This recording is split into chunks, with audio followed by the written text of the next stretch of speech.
السلام علیکم معزز ناظرین، ایک بار پھر اسلامک انفو اینڈ ہیلتھ میں آپ سب کا خوش آمدید۔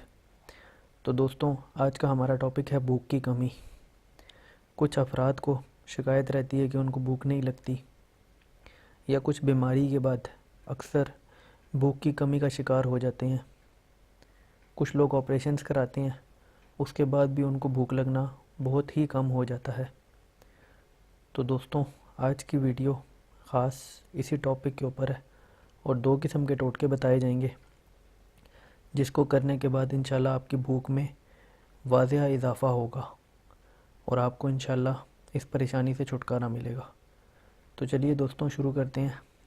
اگر آپ نے ابھی تک ہمارے چینل کو سبسکرائب نہیں کیا تو اس کو سبسکرائب کر لیں اور بیل کے آئیکن پہ پریس کیجئے تاکہ آنے والی ہر لیٹسٹ ویڈیو آپ کو ملتی رہے۔ اگر آپ کو بھوک کم لگتی ہو تو آدھا چھوٹا چمچ کالی مرچ اور 1 بڑا چمچ شہد ملا کر کھائیں۔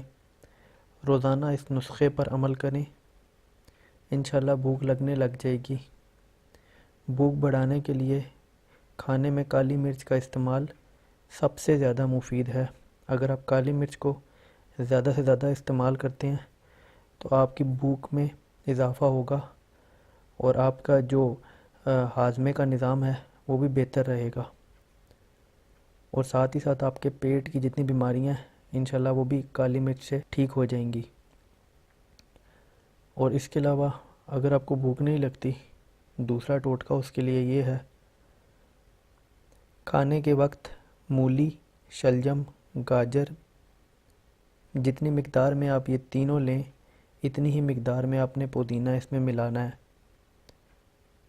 اور اس میں پودینہ ملانے کے بعد لیموں کا رس نچوڑ کر سلاد بنائیں اور اس کو کھا لیں۔ انشاءاللہ بھوک بڑھ جائے گی اور کمزوری بھی دور ہو جائے گی۔ اگر آپ پہلے والا ٹوٹکا کرتے ہیں تو وہ زیادہ ایزی ہے، اور اگر آپ یہ بھی کرتے ہیں تو یہ بھی زیادہ مفید ہے، لیکن پہلے والا ٹوٹکا آپ کو جلدی ریزلٹس دے گا۔ تو دوستوں، یہ تھی آج کی ہماری ویڈیو۔ اگر ویڈیو پسند آئی ہو تو اس کو لائک کیجیے گا، کمنٹ کیجیے گا، اور چینل کو سبسکرائب کیجیے گا تاکہ آنے والی ہر لیٹسٹ ویڈیو آپ کو ملتی رہے۔ اپنا بہت سارا خیال رکھیے گا۔ ملتے ہیں اگلی ویڈیو میں۔ اللہ حافظ۔